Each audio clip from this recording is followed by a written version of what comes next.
you, Lord. Thank you, Lord.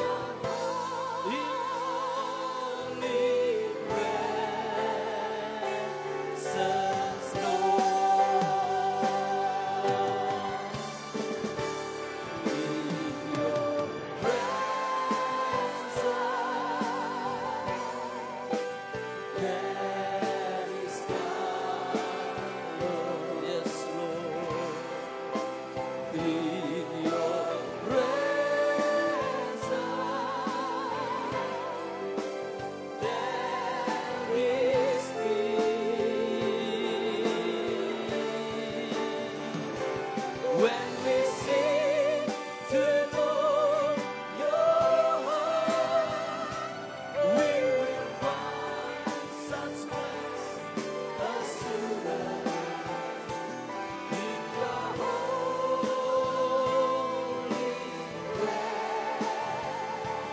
presence, Lord. In your presence, Mari semua angkat tangan kita di hadapan Tuhan yang baik. there is Dan kami tahu hanya kami dapatkan dalam hadirat-Mu Tuhan. Terima kasih Tuhan, terima kasih Roh Kudus. Terima kasih Tuhan, terima kasih Tuhan.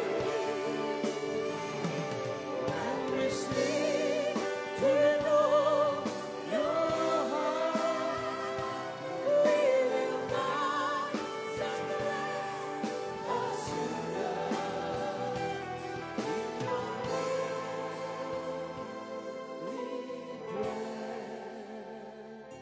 presence, Lord. Dalam nama Tuhan Yesus. Malam ini biar Engkau bicara kepada kami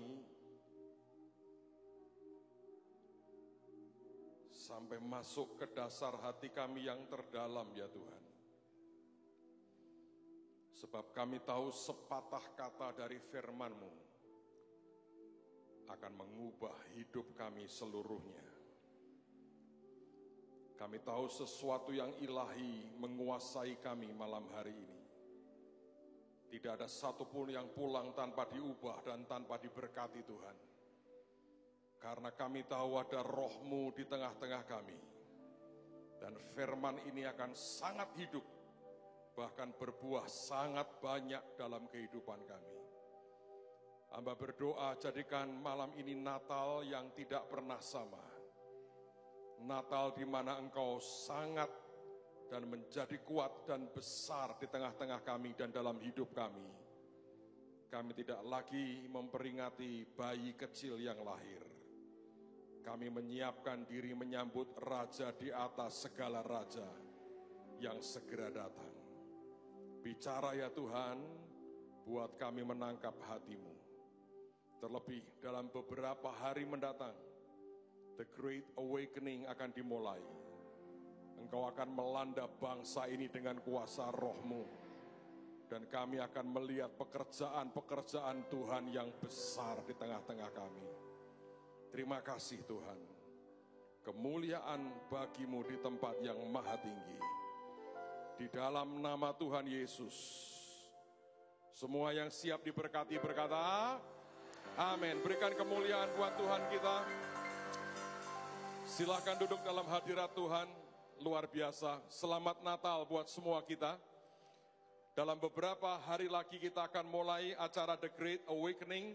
Sesuatu yang Tuhan sudah tetapkan dan saya percaya akan memberkati bangsa ini dengan luar biasa. Sebelum saya sampaikan firman Tuhan, saudara sekalian, ibadah minggu nanti hanya kita buat satu kali, jam 7 pagi tanggal 27, karena sore hari acara Bahtera sudah dimulai.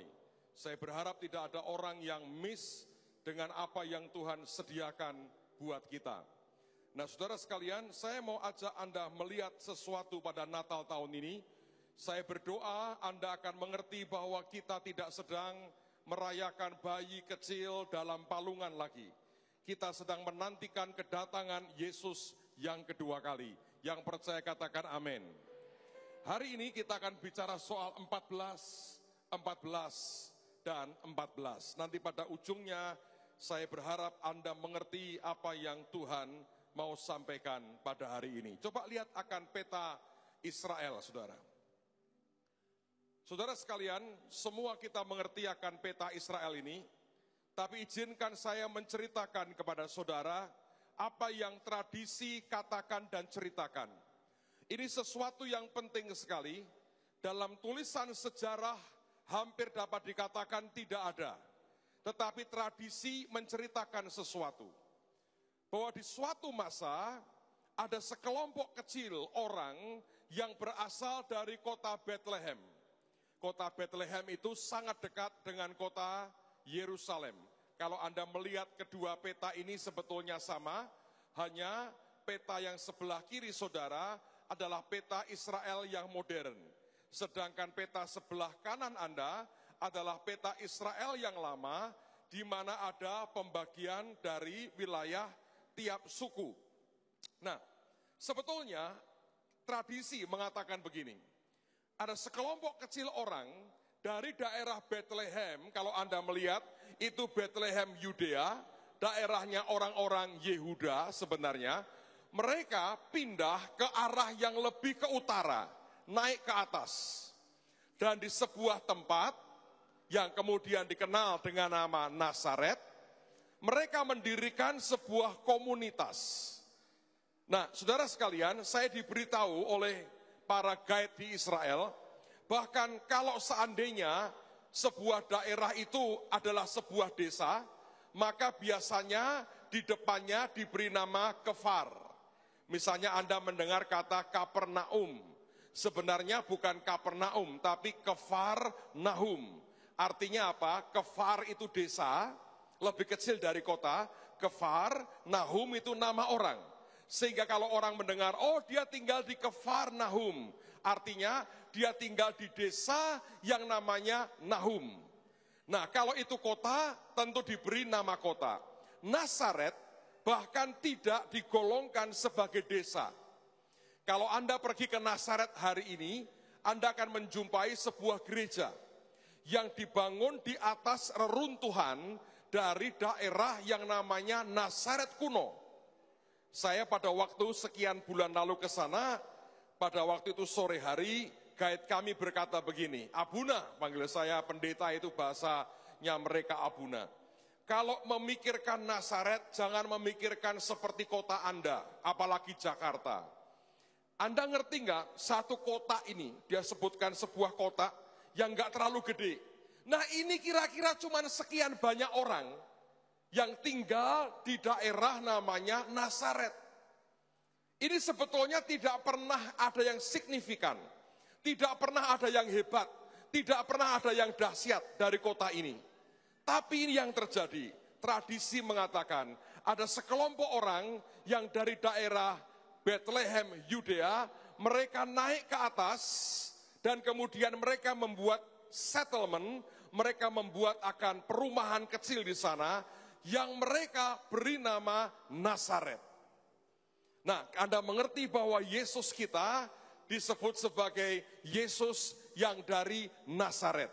Nah, Alkitab menceritakan dalam kisah Natal, Maria yang tinggal di Nazaret bersama dengan Yusuf tunangannya, dan Yusuf merupakan keturunan Raja Daud, dihampiri oleh malaikat Gabriel yang mengatakan kamu sangat diberkati, kamu sangat dikaruniai, dan sebagainya. Lalu pada waktu Maria hamil, kemudian mereka balik lagi ke Bethlehem, oleh karena ada perintah dari Kaisar Augustus.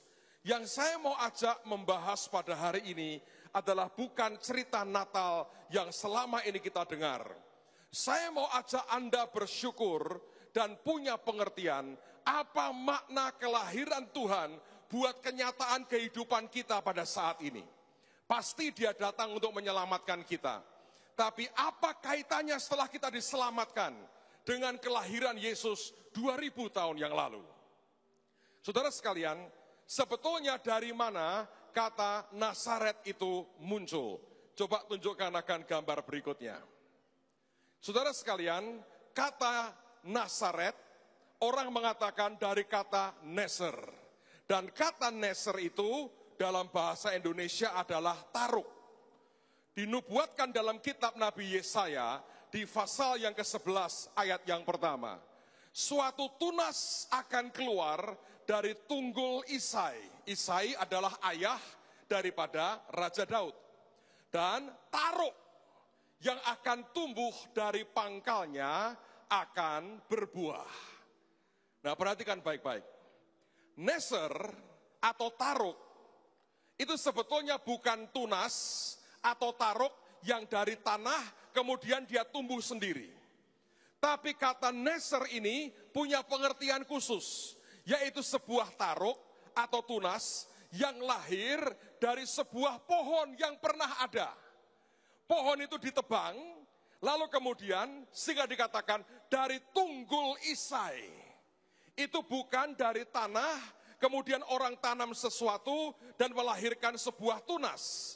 Tapi tunas atau taruk ini lahirnya dari sebuah tunggul. Bekas pohon yang ditebang, orang berkata mati, tiba-tiba keluar akan tunasnya atau taruknya. Dan itu yang disebut dengan neser. Dan dari kata neser itulah muncul kata Nazaret. Mengapa Yesus dikatakan orang dari Nazaret?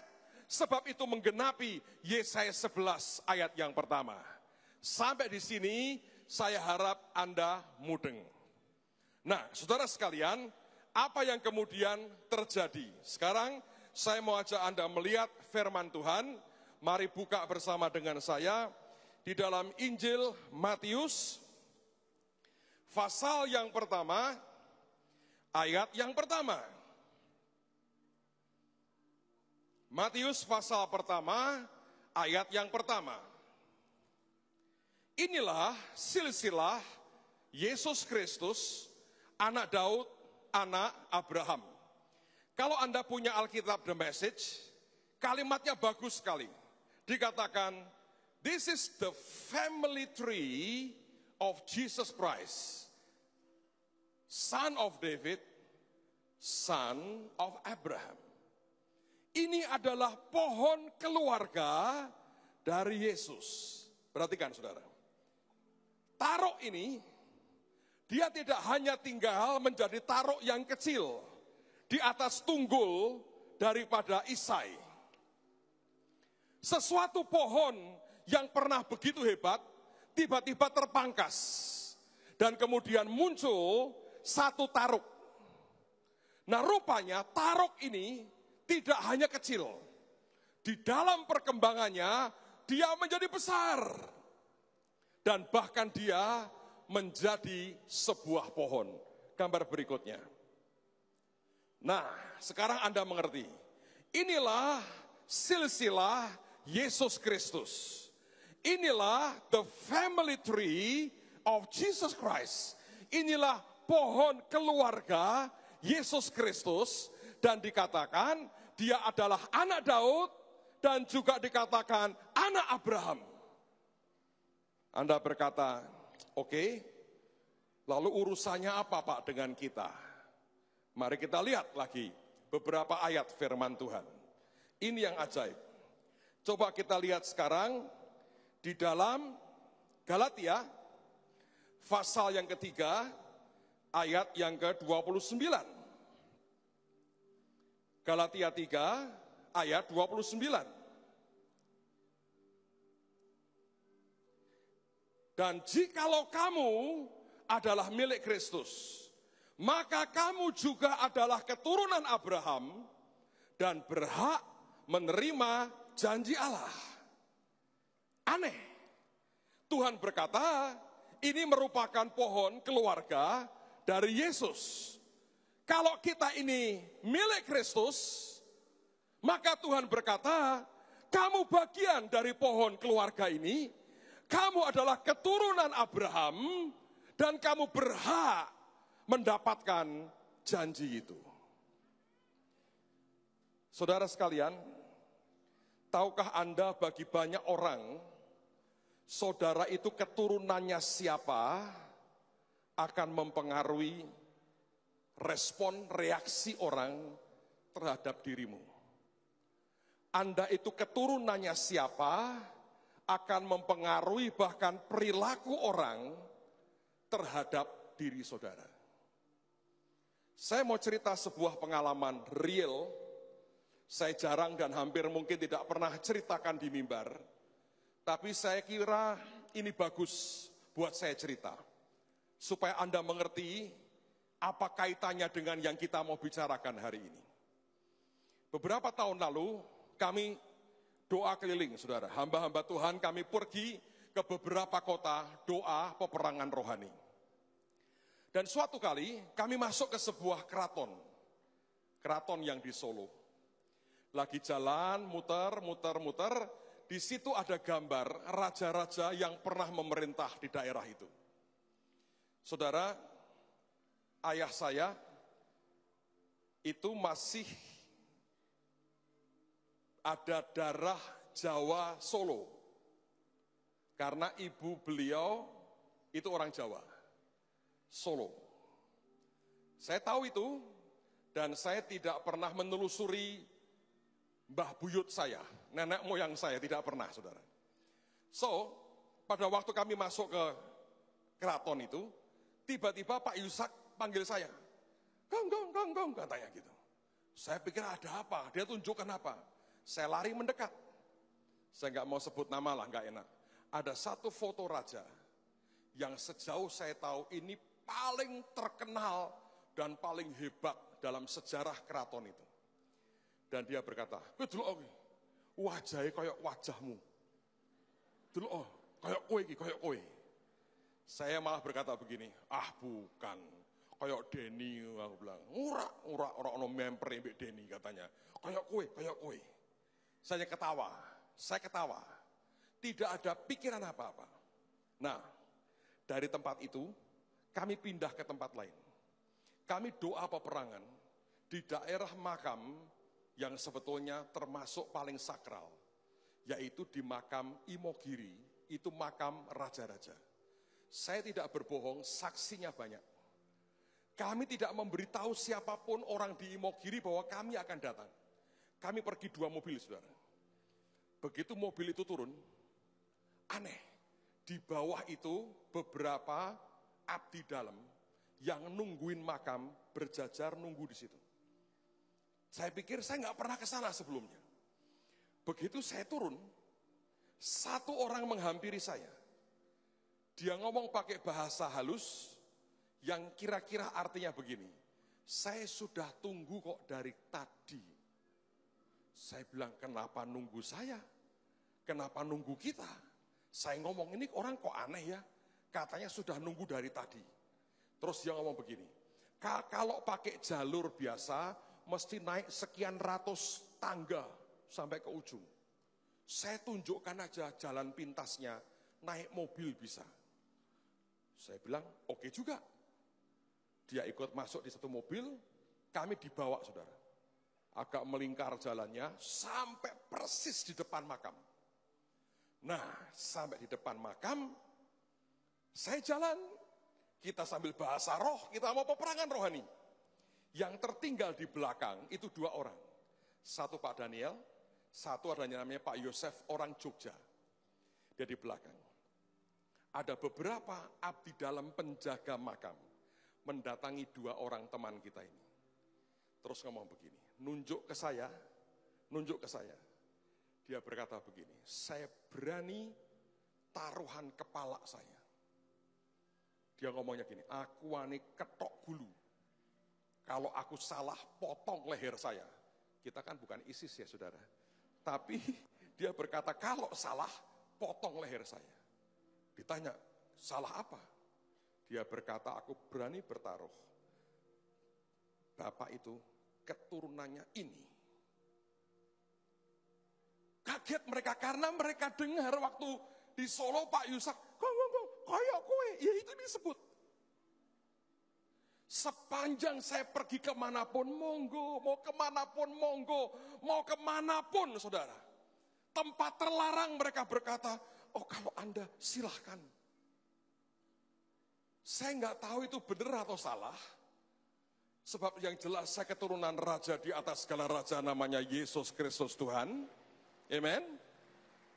Tapi saya mau berkata bahwa ketika orang punya pengertian, saya ini keturunannya siapa,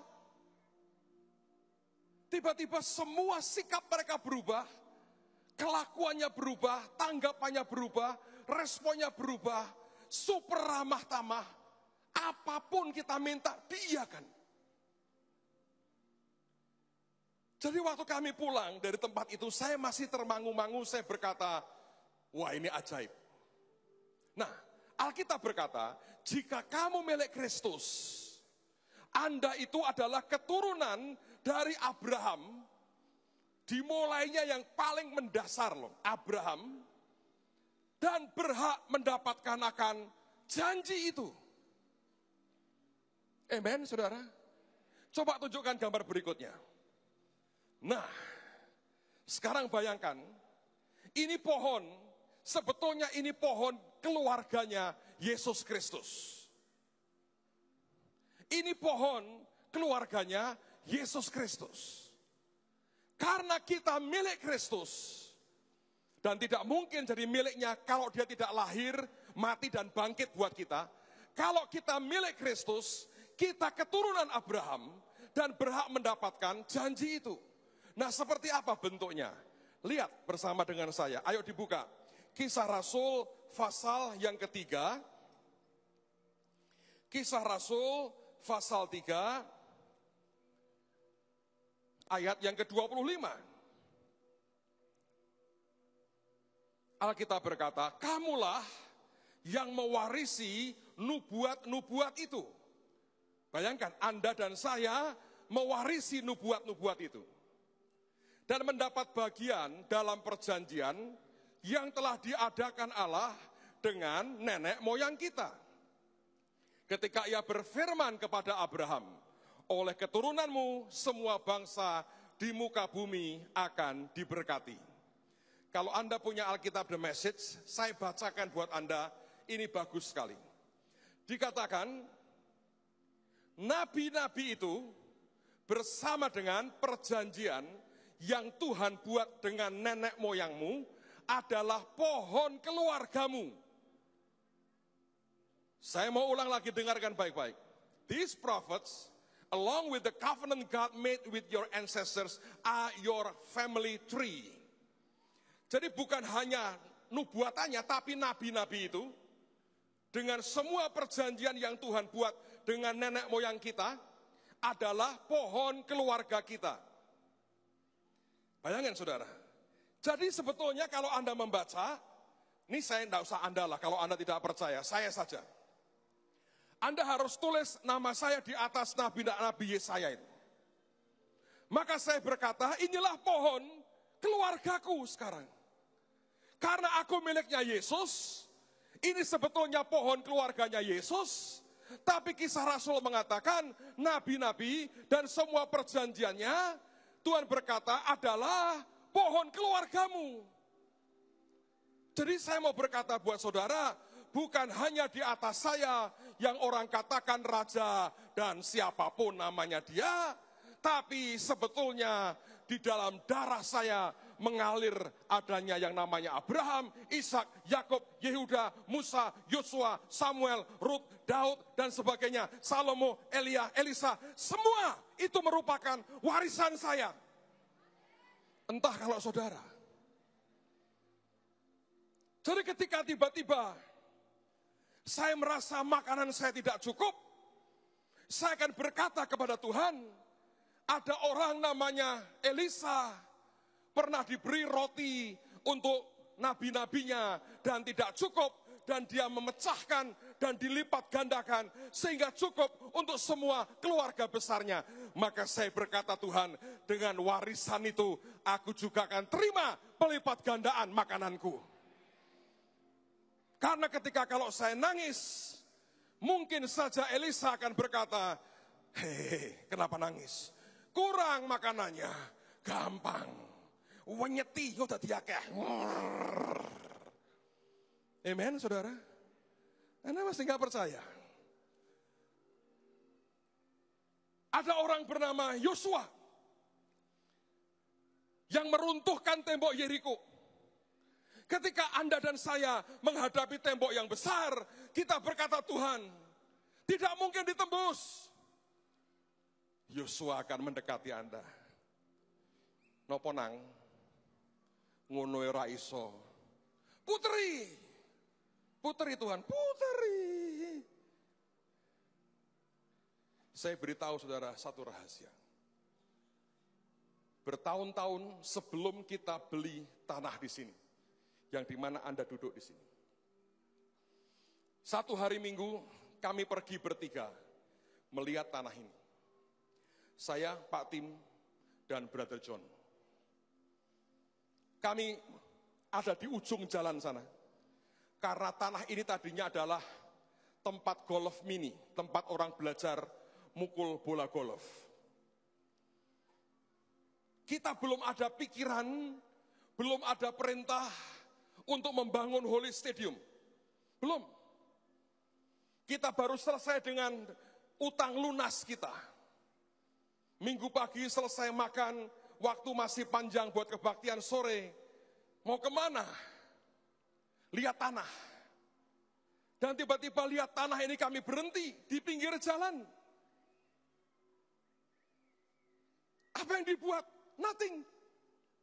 Saya masih ingat Brother John hanya berkata, ayo kita muter. Jadi kita muter. Ini masih kosong, semua tidak ada apa-apa. Saya bilang, Tuhan, ini tanahnya kok bagus ya, kotak. Ini kalau buat gereja luar biasa. Parkirnya bisa banyak. Rupanya zaman itu iman saya terlalu kecil. Sehingga Anda harus parkir di tempat yang jauh malam hari ini.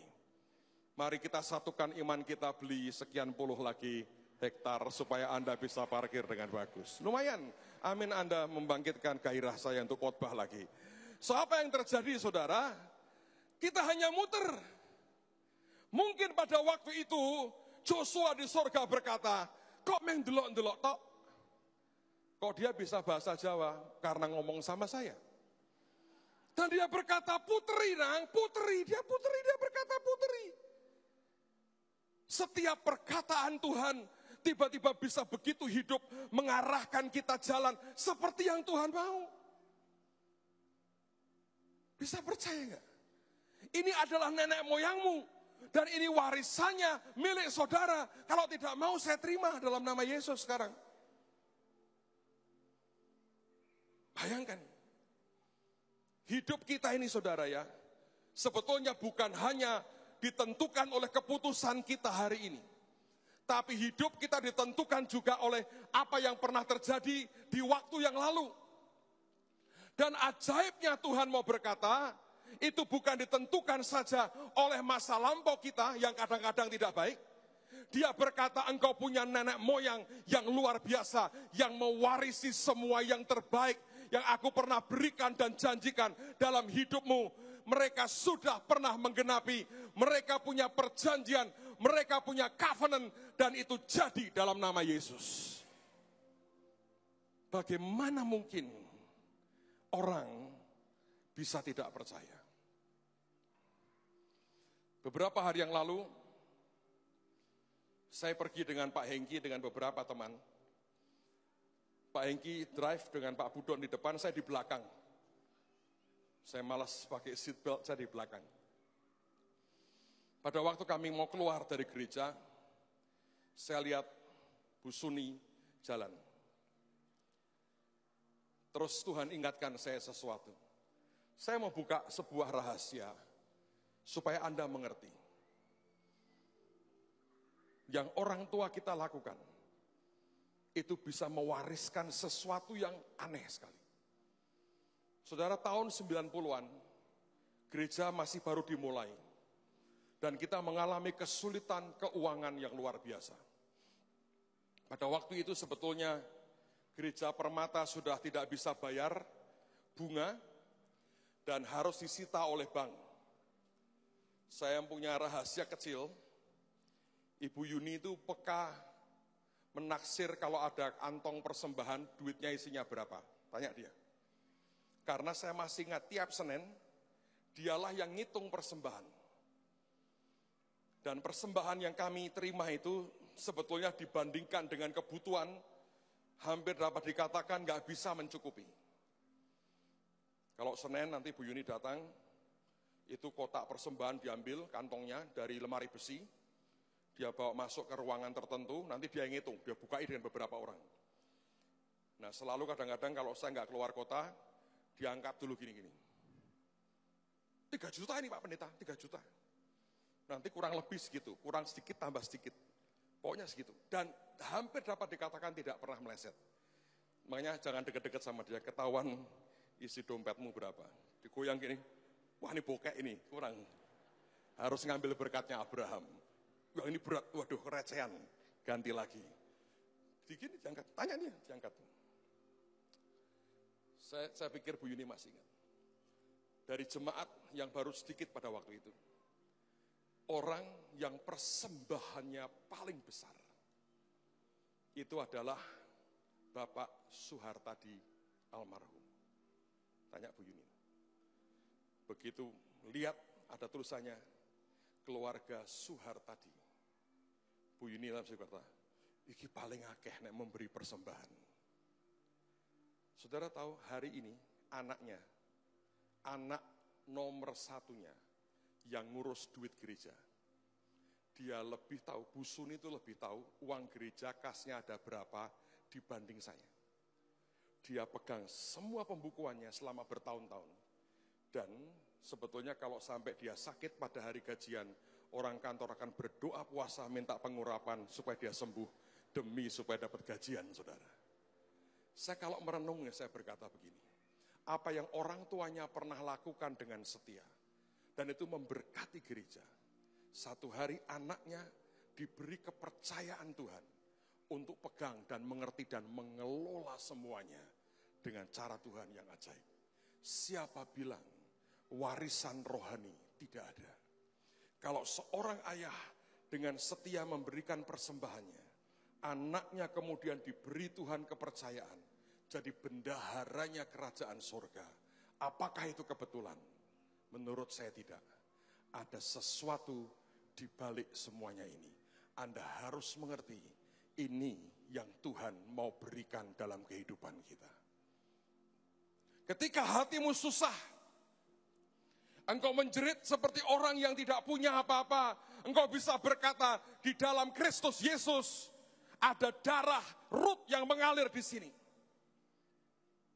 Aku mungkin hari ini tidak punya apa-apa. Aku mungkin dianggap janda yang tidak berguna. Tapi aku mau percaya dalam nama Yesus, dalam waktu yang tidak lama, aku akan jadi orang paling kaya di daerah ini. Why not? Daripada Anda menempatkan nama-nama itu hanya sebagai cerita sejarah yang tidak ada maknanya, Tuhan berkata, lewat kelahiran, kematian, dan kebangkitan Yesus Kristus, engkau terhisap dalam pohon keluarga Kristus Yesus dan berubah jadi pohon keluargamu. Amen. Saudara, hal rohani itu ajaib. Hal rohani itu ajaib. Kalau Anda bisa ngerti itu, dan Anda percaya, sesuatu yang dahsyat pasti akan Anda alami. Hal rohani itu ajaib. Saya masih ingat awal-awal di mana lahir baru. Dan satu hari Tuhan bicara sama saya, dia berkata, engkau jadi hambaku nak. Di zaman itu, kalau orang jadi pendeta, semua orang berpikir kamu akan jadi orang yang susah. Tapi hari itu ibu saya almarhum langsung berkata, ya aku setuju kamu jadi hamba Tuhan. Aku rela kamu jadi hamba Tuhan. Suatu hari saya ngobrol berdua dengan beliau dan saya tanya, kenapa Mami langsung setuju? Dan dia berkata begini, aku diberi Tuhan 2 mimpi. Mimpi pertama dia berkata, aku lihat di atap rumah kita ini ada burung merpati yang putih dan bersinar. Dan dalam mimpi itu semua orang pengen naik ke atas dan pengen ambil merpati itu, tapi tidak ada yang berhasil. Lalu kemudian dalam mimpi itu Aku lihat kamu naik ke atas. Padahal seumur hidup saya tidak pernah naik atap, saudara. Aku lihat kamu naik ke atap. Dan dengan begitu mudah burung itu mau kamu pegang. Kemudian engkau turun dan engkau bawa masuk ke dalam rumah. Dan aku terbangun pada waktu itu. Dan dia berkata, aku minta anakmu jadi hambaku. Suara Tuhan itu dia berkata hampir audible. Terdengar sangat kuat sekali di telinga saya. Lalu saya berdoa, Tuhan, engkau mau jadikan apa anakku ini? Saya anak laki satu-satunya. 2 adik saya, 2 perempuan. Dan dia bertanya, akan kau jadikan apa anakku ini? Tuhan diam dan dia tertidur lagi. Pada kali yang kedua Tuhan memberi mimpi. Dia melihat saya sedang berdiri di sebuah tanah lapang yang luas. Sendirian. Tapi dia melihat dalam mimpi itu ketika saya berdiri, tiba-tiba satu demi satu orang datang. Satu demi satu orang datang.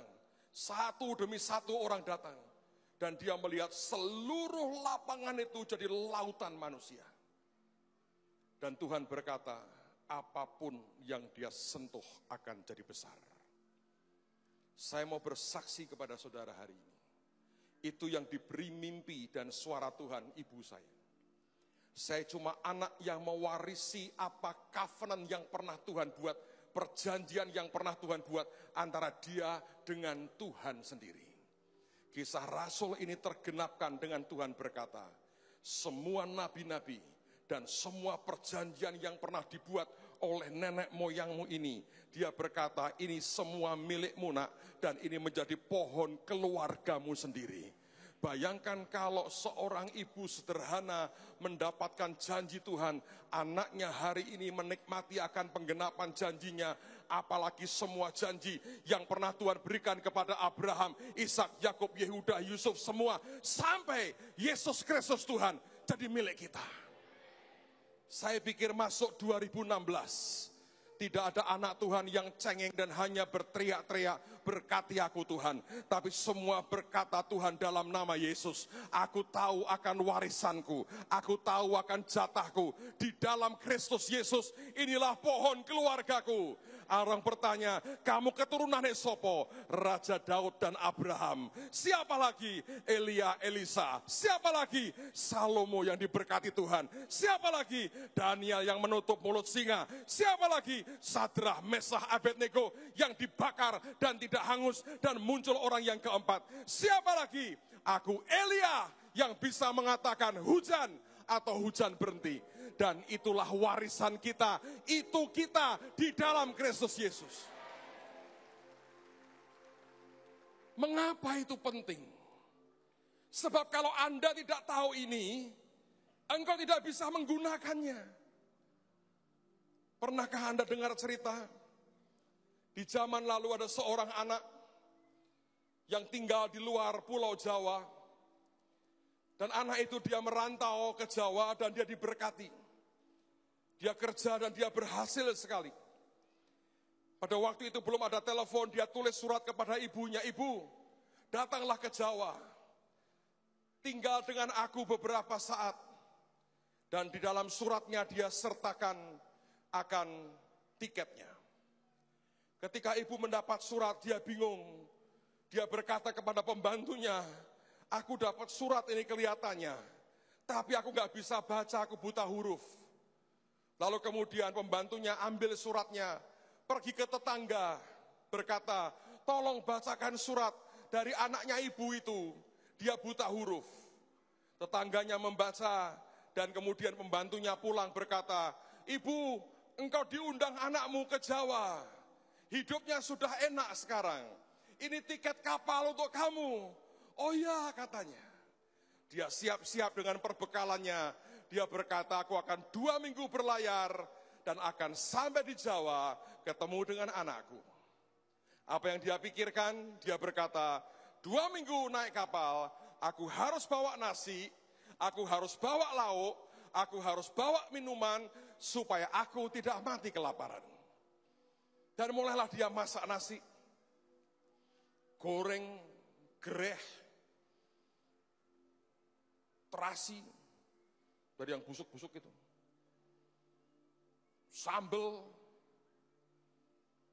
obat perut, kalau mencret, dendeng, semua makanan kering. Dan zaman itu belum ada orang jual air botolan begini. Merebus air sendiri, masukkan termos, kayak orang mau piknik dia bawa. Dia masuk ke kapal.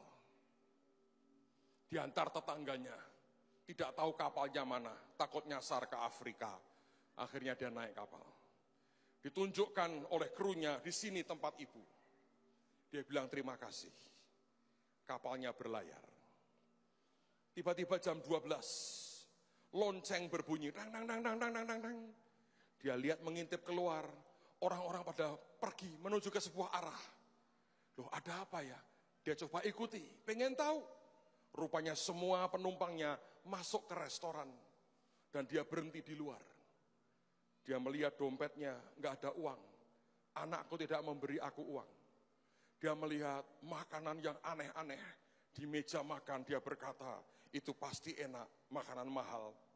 Lihat semua penumpang makan, minum. Dia berkata, ini orang-orang kok kaya raya ya, punya duit banyak. Tapi nggak masalah, aku punya bekal. Balik ke rumah, makan nasi dan gereh, saudara. Jam 6 sore, dang, dang, dang, dang, dang, dang, dang, dang. Orang keluar semua, dia ngikuti, masuk lagi ke restoran. Makan makanan begitu limpah dan dia berkata, ini boros orang-orang ini. Kenapa nggak hemat kayak aku? Dia pulang menggerutu, makan lagi nasi. Kali ini baunya sudah agak sedikit lain. Kecut, saudara. Tapi dia berkata, vitamin C nggak apa-apa. Kasih gereh, hilang. Dalam hari kedua, nasinya nggak bisa dimakan. Dia harus buang. Jam 12 lagi, dang, dang, dang, dang, dang. Dia bilang, ini pasti mau makan lagi. Aku nggak mau ngikut. Dia nitili gereh. Tahu nitili gereh? Anda makan dikit-dikit. Disesep-sesep, makanya agak brudreknya agak tinggi, saudaraku. Gereh itu. 2 minggu, makanannya habis. Dan bersamaan dengan makanannya habis, badannya lemes. Ketika dia mendarat merapat di Jawa, mulailah dia jalan dengan terhuyung-huyung begini. Orang melihat ibu ini kenapa kok hampir pingsan. Wajahnya pucat, sudah kurus, jalan dengan sempoyongan, mau mati. Kapten kapalnya melihat, ibu kenapa? Ibu sakit. Iya. Sakit apa bu? Mabuk laut? Enggak. Sakit apa bu? Kelaparan. Kenapa kelaparan? Ibu enggak makan.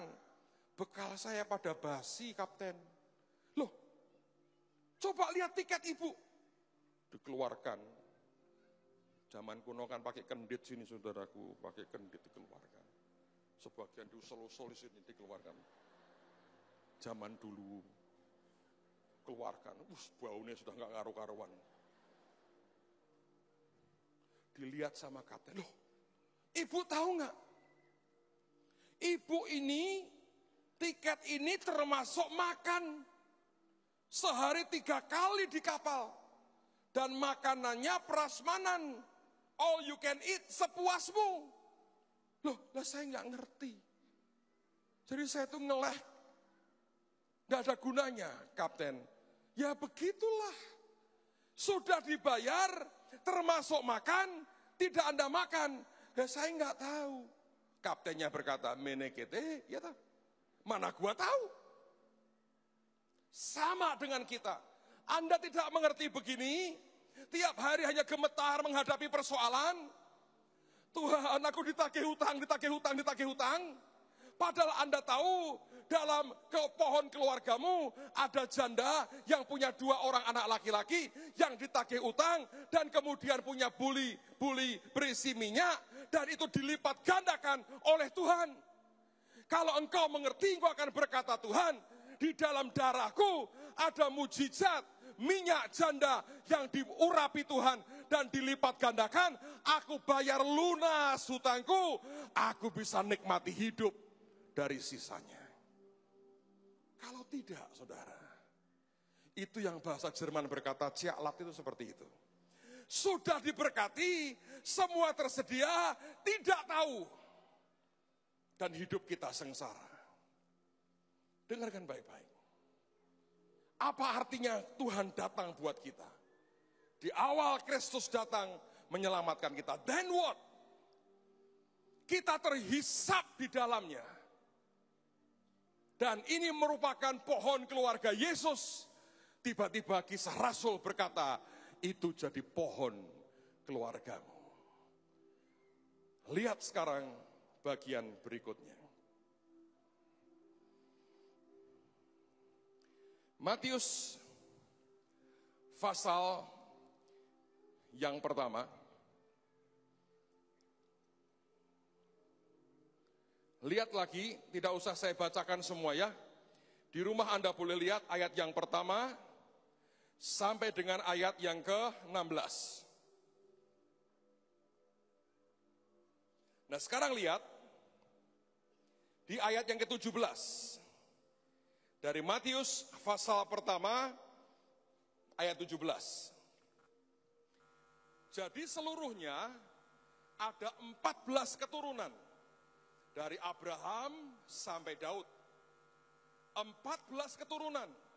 Dari Daud sampai pembuangan ke Babel. Dan 14 keturunan. Dari pembuangan ke Babel sampai Kristus. Nah, nanti di rumah Anda boleh baca dan hitung. Sudah saya hitung. Hampir semua benar. Hanya yang bagian terakhir yang dikatakan 14 keturunan dari pembuangan Babel sampai kepada Yesus. Mari kita lihat nama-namanya. Kalau Anda lihat itu, maka sesudah pembuangan ke Babel, Yekonya sudah masuk kepada grup yang di atas, memperanakkan Sealtiel. Jadi yang pertama, Sealtiel. Sealtiel memperanakkan, yang kedua siapa? Serubabel, nomor 2. Serubabel memperanakkan Abihud, nomor 3. Abihud memperanakkan Elyakim, nomor 4. Elyakim memperanakkan Azor, nomor 5. Azor memperanakkan Sadok, nomor 6. Nomor 7-nya, Sadok memperanakkan Akim, nomor 7. Mungkin keturunan Cina kali ya, Akim.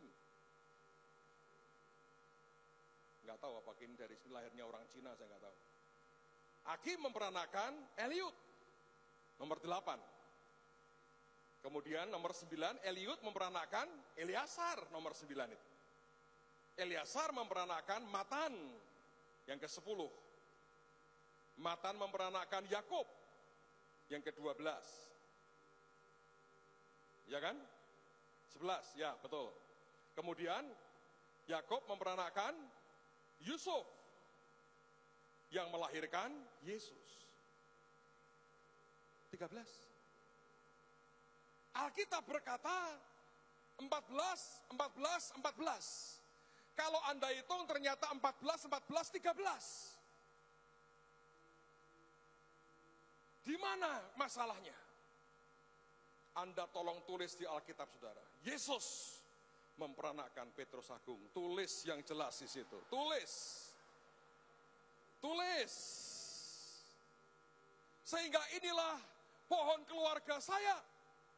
Saya nggak tahu ini pohon keluargamu atau tidak. Karena kita nomor 14 ada di dalam Kristus Yesus.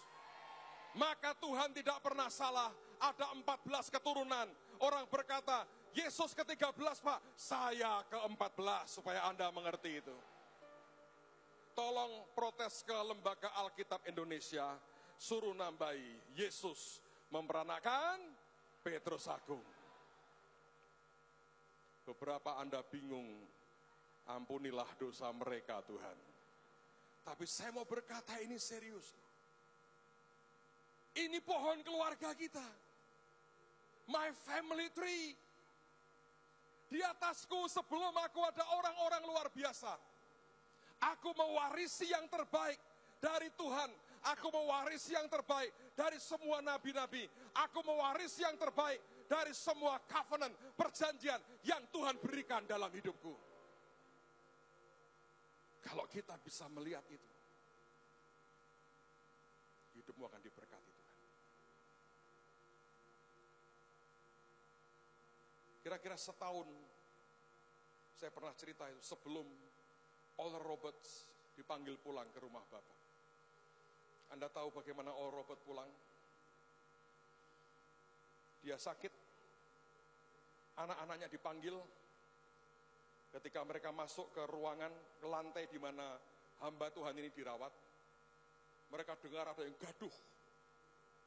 Waktu mereka ke ruang di mana Robert ada, rupanya sumber kegaduhan di ruangan itu. Yang gaduh adalah hamba Tuhan ini menyanyi dengan keras. Dan dia ajak dokter dan susternya juga ikut nyanyi dengan dia. Waktu anak-anaknya datang, Robert menyapa dengan ramah. Anaknya bertanya, "Daddy, mengapa kamu nyanyi seperti ini? Ini rumah sakit. Kenapa kamu teriak-teriak nyanyi seperti ini?" Pendeta ini berkata, "Kamu tahu, dokter dan perawat mengatakan hari ini aku akan pulang. Aku tidak mungkin bertahan sampai besok, hari ini aku pulang." Dia berkata, "Yesus yang puluhan tahun aku sembah, hari ini aku akan ketemu muka dengan dia. Bagaimana tidak aku bersuka cita." Dia ajak anaknya nyanyi, dan mereka nyanyi sampai dia letih, dia tertidur, dan kemudian pulang. Dia tidak bangun lagi. Setahun kira-kira sebelum dia pulang, saya diatur oleh pendeta Tommy Barnett, bisa punya kesempatan bertemu dengan beliau di rumahnya di California. Sebetulnya cukup sulit untuk ketemu dengan dia, tapi Tuhan atur dengan luar biasa. Yang jaga suster sudah tua, galaknya luar biasa. Saya telepon, saya cerita, dia berkata begini. Biasanya nih ya, dia berkata, Oral Roberts tidak mau terima satu orang. Kalau orang mau ketemu dia harus 3 bulan di depan janjian, dan dia berkata harus minimal 15 orang. Dan itu pun ngomong 15 menit saja. Tapi dia berkata, coba saya tanyakan dia, mau terima kamu tidak? Kira-kira sejam kemudian dia telepon lagi, dia berkata, aneh, dia mau terima kamu. Tolong besok jam 2 atau jam 3, datang jangan terlambat, hanya 15 menit. Saudara, ujungnya kami ngobrol sampai lebih dari 30 menit. Ketika ini susternya mau ngusir saya masih ingat tangannya Robert memberi kode, jangan. Dia masih menikmati percakapan, 30 menit lebih. Menjelang terakhir, saya berkata, Pastor, doakan saya. Pada waktu itulah dia tanya dengan saya, apa yang kamu inginkan hari ini? Saya spontan berkata, kalau Tuhan berkenan, aku pengen gereja itu punya sebuah perguruan tinggi, punya sebuah universitas. Dan dia berkata, Tuhan pakai tangan kananku untuk memberkati. Dan apapun yang Tuhan suruh aku tumpangkan tangan, dengan tangan kananku ini, pasti berkat Tuhan turun. Saya berkata, tolong doakan saya. Dia berkata, tidak, kamu doakan aku dulu. Saya doakan dia, saudara. Baru kemudian dia letakkan tangannya di atas tangan saya. Dan dia berkati. Dia mengatakan, biarkan Tuhan kerja. Kamu berharap yang terbaik, Tuhan pasti beri. Saya bersaksi kepada saudara. Setiap hari saya melihat, mendengar kesaksian yang luar biasa. Tahun ini, minggu lalu, akademi kita dikunjungi oleh puluhan anggota HIPMI, Himpunan Pengusaha Muda Indonesia. Karena mereka mau lihat apa yang kita ajarkan. Sudah nyebar, kita masih kecil. Tapi kita punya anugerah Tuhan yang luar biasa. Di antara semua yang kita kerjakan, termasuk universitas terbuka. Saudara, universitas terbuka itu kita buka semua prodi. Anda mau kuliah apa boleh. Termasuk S2 dibuka. Dan kita boleh mengajarkan itu di kampus sendiri. Saudara, minggu lalu atau 2 minggu lalu, kita disidak oleh namanya Badan Akreditasi Nasional Perguruan Tinggi. Ini merupakan badan yang tidak bisa disuap, ditakuti semua perguruan tinggi negeri. Mereka telepon teman kita yang ngurus UT. Dia berkata, Mas, kami dari kelompok ini, saya dengar Anda buka semua prodi, kami curiga ada sesuatu.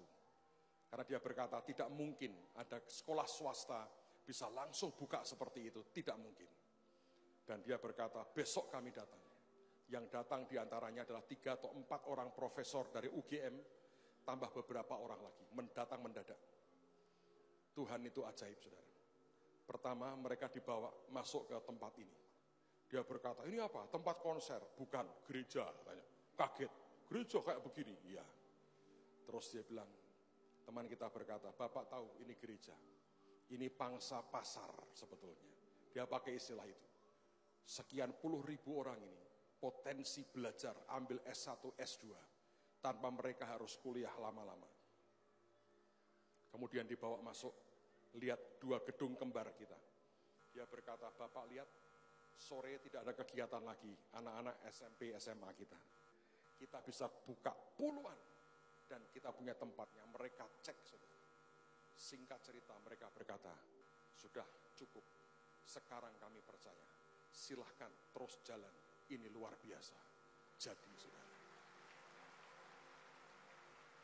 bukan karena upaya manusia. Saya masih ingat beliau duduk di kursinya, saya masih ada fotonya sampai sekarang. Dia taruh tangan di tangan saya. Dia berkati seperti orang tua memberkati anaknya. Saya masih ingat, dia berkata, pasti Tuhan akan berkati. Dia berkata, tangan kananku ini Tuhan pakai memberkati orang. Kalau Tuhan suruh tumpangkan tangan, apapun kamu akan mendapat. Kita hampir tidak usaha apapun. Sebab ada anugerah Tuhan. Sebab warisan Tuhan. Sebab itu pohon keluarga saya. Makanya kalau Anda ditanya, Alkitabmu keliru. Yang terakhir cuma 13. Salah, kurang 1 nama. Petrus Agung masukkan di situ. Genep 14 tenan, saudara. Saya nggak tahu Anda masuk di mana. Saya berharap tidak ada yang masuk di kelompoknya Yudas Iskariot. Amen. Tidak ada. Tidak ada yang masuk di kelompok-kelompok yang bambungan. Tidak ada. Pohon keluarga kita. Namanya Yesus Kristus Tuhan. Aku terhisap di dalamnya. Kedatangan Tuhan, kematian dan kebangkitannya membuat kita jadi milik Kristus. Karena kamu adalah milik Kristus, maka kamu adalah keturunan dari Abraham. Dan engkau berhak mendapatkan akan janji Tuhan. Yang percaya katakan amin. Nah, hari ini kita akan buat sesuatu. Saya sengaja ajak Anda perjamuan kudus. Sebab perjamuan ini adalah New Covenant. Sebuah perjanjian baru. Begitu Anda terima, maka seharusnya tiap kali kita terima perjamuan, kita berkata, aku bagian dari pohon keluarganya Kristus Yesus Tuhan. Aku bagian dari semua yang Tuhan janjikan dalam hidupku. Setiap kali Anda baca Alkitab, jangan Anda baca sebuah kata-kata yang mungkin tak berguna. Tapi Anda harus mengerti, itu warisan sebetulnya yang ditulis di Alkitab kita. Mari berdiri bersama-sama. Terima kasih Tuhan. Terima kasih Roh Kudus. Terima kasih Tuhan. Terima kasih Tuhan.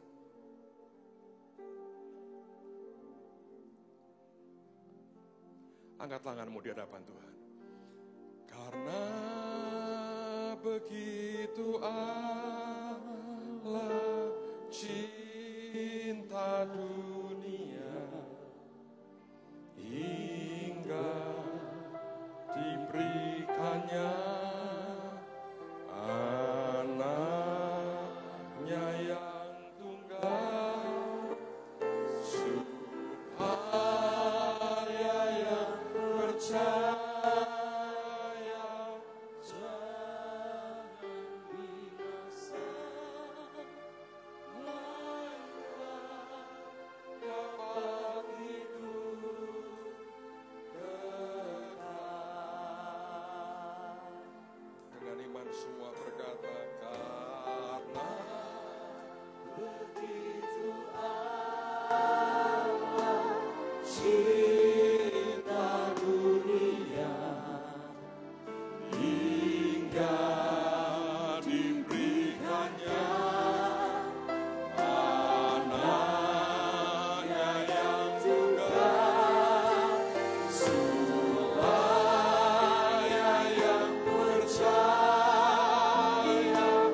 jangan binasa, melainkan dapat hidup kekal. Keluar dari hati kita. Karena begitu Allah cinta dunia, hingga diberikannya anaknya yang tunggal, supaya yang percaya jangan binasa, melainkan dapat hidup kekal. Saudara, satu hari sebelum Elia terangkat ke surga, berkali-kali dia berkata kepada Elisa, kamu tinggal di sini ya. Tuhan menyuruh aku ke Gilgal. Elisa berkata, no, aku ikut engkau. Dia jalan lagi. Dia berkata, kamu tinggal di sini ya. Aku harus pergi ke Betel. Elisa berkata, no, aku ikut engkau. Dan dia berkata, aku harus pergi ke Yeriko. Aku ikut engkau. Dia nyeberangi sungai Yordan. Dia ikut, saudara. Lalu Elia bertanya, apa yang kau inginkan? Elisa berkata, aku minta 2 bagian daripada rohmu. Saudara, perkataan Nabi ini berkata, yang kau minta itu sukar. Tapi kalau engkau bisa melihatnya aku terangkat, maka akan diberikan kepadamu. Semua yang saya jelaskan tadi hanya akan berguna if you can see it. Kalau engkau bisa melihatnya, itu akan berguna. Tapi kalau engkau melihat nama-nama itu hanya sebagai bagian dari kisah masa lalu orang-orang hebat, tak ada gunanya, saudara. Tapi kalau engkau bisa melihat, itu pohon keluarga kita, pohon keluarga Anda, dan pohon keluarga saya.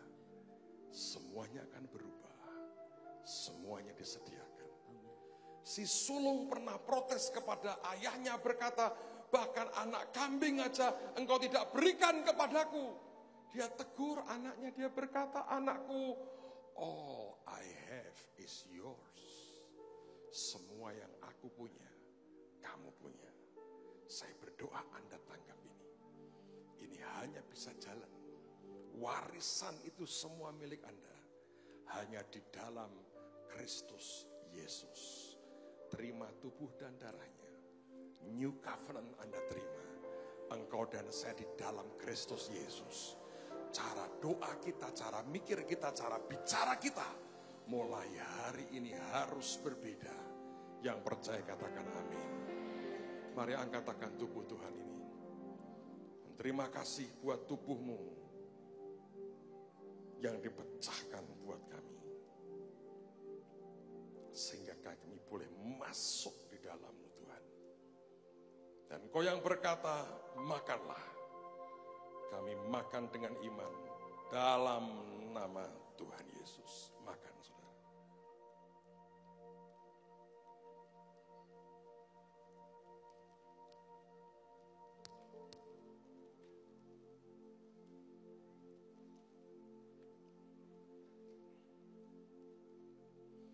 Sesudah makan, dia mengambil cawan yang berisi anggur.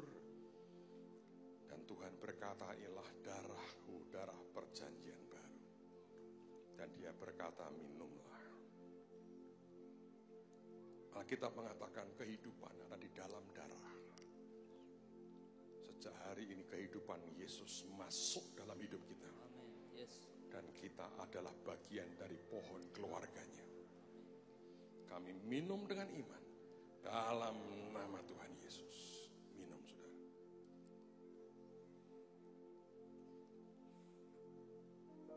Terima kasih Tuhan. Angkat tanganmu lagi di hadapan Tuhan. Mari bersyukur. Amazing grace, how sweet the sound.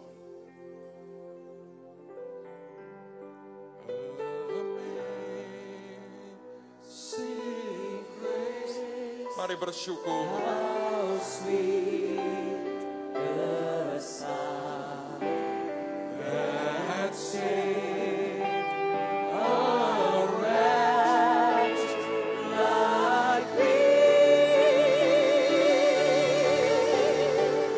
I once was lost, but now I'm found. Was Mari blind, angkat tangan semua di hadapan. but now I see.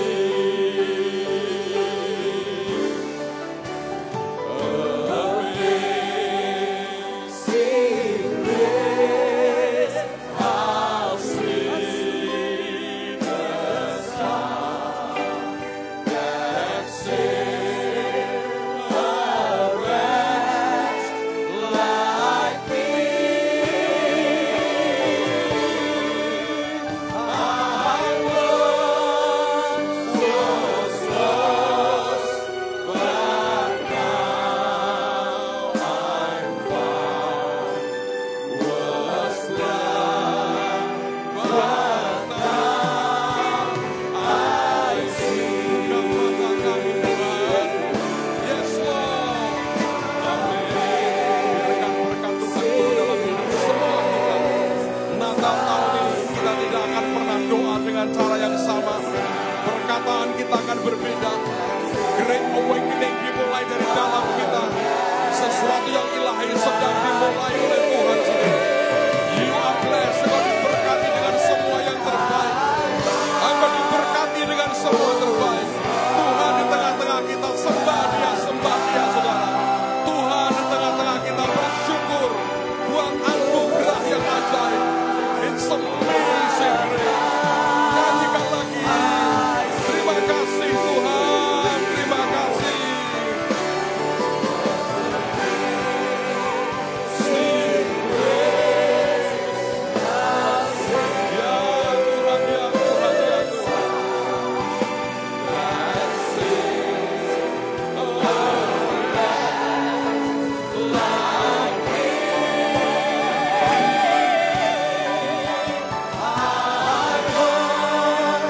was lost, but now I'm found.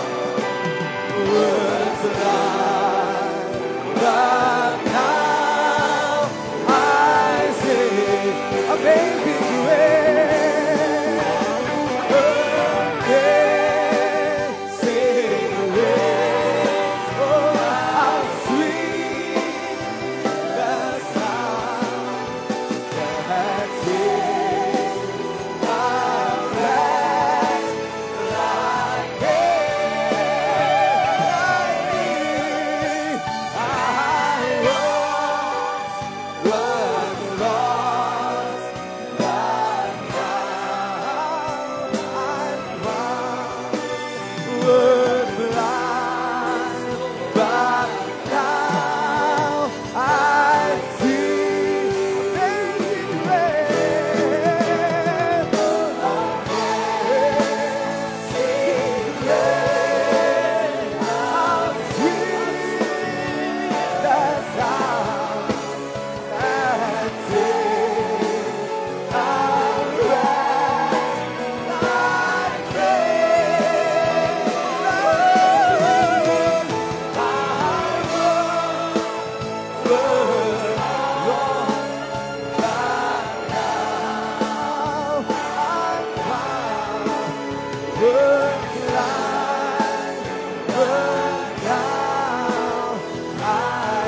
Was blind, but now I see. Was blind, but now I see. Was blind, but now I see. Was blind, but now I see. Haleluya. Terima kasih Tuhan. Karena Kau yang membuka mata kami untuk melihat keajaiban-Mu, kebesaran dalam hidup kami Tuhan. Biar Natal tahun ini Tuhan, Kau yang membuka mata kami Kami tahu Tuhan, pengharapan yang besar di dalam Engkau, itu jadi milik dan bagian hidup kami. Terima kasih Bapa yang baik. Malam ini kami bersyukur padamu. Kami akan bawa korban kami, berkati dan kuduskan Tuhan. Terima kasih. Dalam nama Yesus kami berdoa. Semua yang percaya sama-sama katakan, amin. Silakan duduk saudara. Sebelum bawa korban kita malam hari ini, kami ada produk baru, produk air yang namanya Air Prosperity. Saudara yang pengen untuk menjadi distributor, saudara bisa menghubungi Ibu Foni. Ya, Air Prosperity udah siap, saudara bisa menghubungi Ibu Foni untuk jadi dealer. Kemudian setelah kebaktian ini, saudara semua panitia Great Awakening, Ibu Lisya, iya, Ibu Lisya, iya, ke Ibu Lisya, ya. Kemudian setelah ini semua panitia Great Awakening jangan pulang dulu, karena akan diberikan gelang. Semua panitia akan mendapatkan gelang, ya. Tolong semua panitia Great Awakening setelah ibadah tinggal sebentar. Kemudian tanggal 27 pengurapan jam 4 sore. Jadi minggu kebaktian hanya 1 kali pagi saja. Dan sorenya jam 4 sore kita kumpul sama-sama. Karena kita akan ada doa pengurapan untuk persiapan Great Awakening. Itu aja pengumuman pada hari ini. Kita akan bawa korban kita.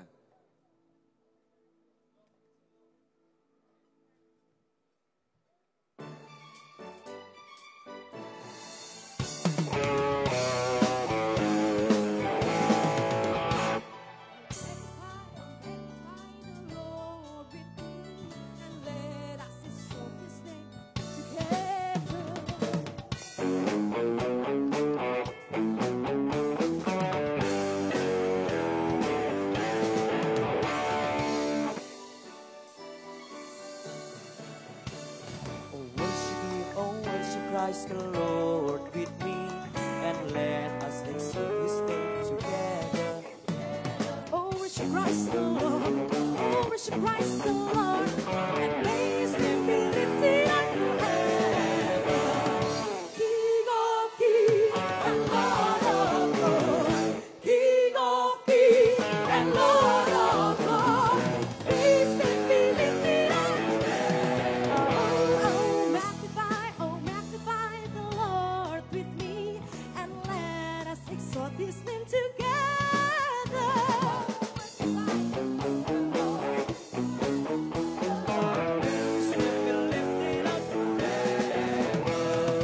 King of kings and Lord of lords, His name be lifted up forever. Oh, magnify the Lord with me.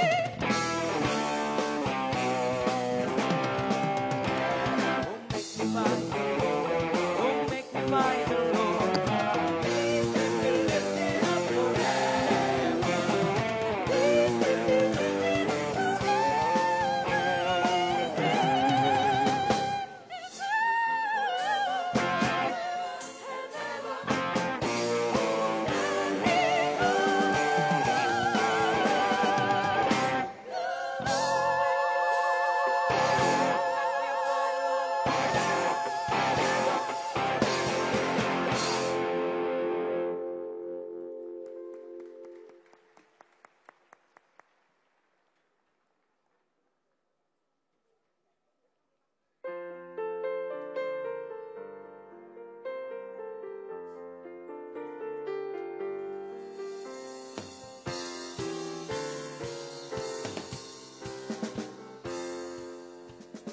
Dari pulau dan benua terdengar selalu terus lagu pujian semua di hadapan penebus.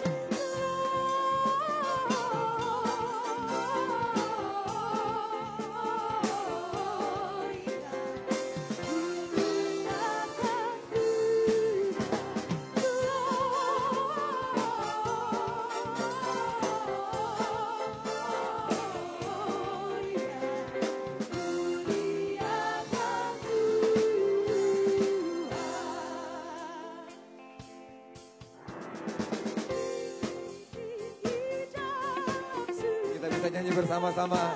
Tuhan, tepuk tangan sama-sama. Kudus yang terabadikan. Kita berdiri sama-sama. Dapat menebus dosa.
Saudara yang bawa persembahan bisa maju ke depan. Setelah ini mentor untuk GA, tolong kumpul untuk diberikan kaos ya. Tolong para mentor-mentor kumpul setelah ini akan dibagikan kaos dari panitia.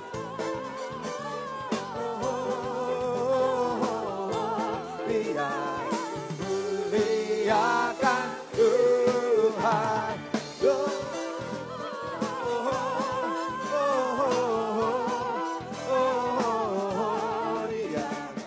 Muliakan Tuhan. Muliakan Tuhan. Muliakan Tuhan.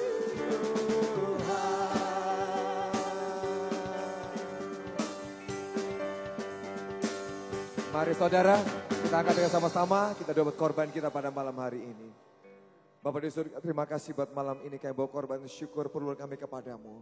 Kau memberkati, menguduskannya di dalam nama Tuhan Yesus. Kau yang melipat gandakannya. Tidak ada orang miskin tengah-tengah kami. Setiap kami diangkat, diberkati, limpah oleh Tuhan. Kami akan menuai 30 kali ganda, 60 kali ganda, bahkan 100 kali ganda. Jadi bagian hidup kami. Terima kasih Bapak, kami doakan untuk acara GA akhir tahun ini Tuhan. Kau yang melawat, menjamah. Dan semua orang yang harus datang 100.000. Genap jumlahnya di dalam nama Yesus. Berkati semua pelayan-pelayan Tuhan, berikan kekuatan kesehatan buat kami. Semua persiapan disertai Tuhan, berjalan dengan baik, dengan lancar. Selesai dalam ketepatan Tuhan. Terima kasih Bapak, terima kasih. Kau angkat kami menjadi kepala dan bukan ekor. Kami akan terus dan tidak pernah turun. Kami akan memberikan pinjaman dan tidak meminjam. Kami diberkati, sebab jatah kami, destiny kami adalah bangsa-bangsa. Terima kasih Bapak, kami akan pulang tinggalkan tempat ini. Kiranya berkat kasih dari Allah Bapa, anugerah dalam Yesus Kristus, persekutuan keintiman dalam Roh Kudus, tinggal dalam hidup kita semua. Mulai malam ini sampai selama-lamanya. Yang percaya sama-sama katakan, amin. Selamat Hari Natal, Tuhan memberkati. Christmas, we wish you a